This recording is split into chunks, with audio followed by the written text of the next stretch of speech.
Le Seigneur Dieu chasse Adam et Ève du jardin. Parmi les bêtes sauvages que le Seigneur Dieu a faites, le serpent est le plus rusé. Il demande à la femme, « Est-ce que Dieu vous a vraiment dit ne mangez aucun fruit du jardin ?» La femme répond au serpent, « Nous pouvons manger les fruits du jardin. Mais pour l'arbre qui est au milieu du jardin, Dieu a dit, ne mangez pas ses fruits et n'y touchez pas, sinon vous mourrez. » Le serpent répond à la femme, « Pas du tout, vous ne mourrez pas. Mais Dieu le sait bien. Le jour où vous en mangerez, vos yeux s'ouvriront. Vous serez comme des dieux, vous pourrez savoir ce qui est bien ou mal. » La femme se dit, « Les fruits de cet arbre sont beaux, ils doivent être bons. Ils donnent envie d'en manger pour savoir plus de choses. » Elle prend un fruit de cet arbre et le mange. Elle en donne à son mari qui est avec elle, et il en mange aussi. Alors leurs yeux s'ouvrent. Maintenant ils voient qu'ils sont nus. Ils attachent ensemble des feuilles d'arbre, et cela leur sert de pagne. Le soir, un vent léger se met à souffler. Le Seigneur Dieu se promène dans le jardin. L'homme et la femme l'entendent, et ils se cachent devant lui, parmi les arbres du jardin. Le Seigneur Dieu appelle l'homme. Il lui demande, « Où es-tu » L'homme répond, « Je t'ai entendu dans le jardin, j'ai eu peur parce que je suis nu, alors je me suis caché. » Le Seigneur Dieu lui demande, « Qui t'a appris que tu étais nu? Est-ce que tu as mangé le fruit que je t'avais interdit de manger ?»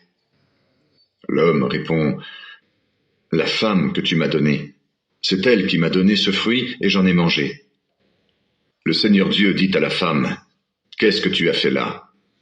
La femme répond, « Le serpent m'a trompé et j'ai mangé du fruit. » Alors le Seigneur Dieu dit au serpent, « Puisque tu as fait cela, je te maudis. Parmi tous les animaux, tu avanceras sur ton ventre et tu mangeras de la poussière tous les jours de ta vie. Voici ce que je décide. La femme et toi, vous deviendrez des ennemis. Ceux qui naîtront d'elle et ceux qui naîtront de toi deviendront des ennemis. Ceux qui naîtront d'elle t'écraseront à la tête, et toi, tu les blesseras au talon. » Ensuite, le Seigneur dit à la femme, « Je rendrai tes grossesses pénibles, et c'est dans la souffrance que tu mettras des enfants au monde. Tu seras attiré par ton mari, mais il sera ton maître. » Puis le Seigneur dit à l'homme, « Tu as écouté ta femme, et tu as mangé le fruit que je t'avais interdit de manger. À cause de toi, je maudis le sol. Tu devras te fatiguer tous les jours de ta vie pour tirer ta nourriture de la terre. Le sol produira pour toi des plantes épineuses de toutes sortes. Tu devras manger ce qui pousse dans les champs.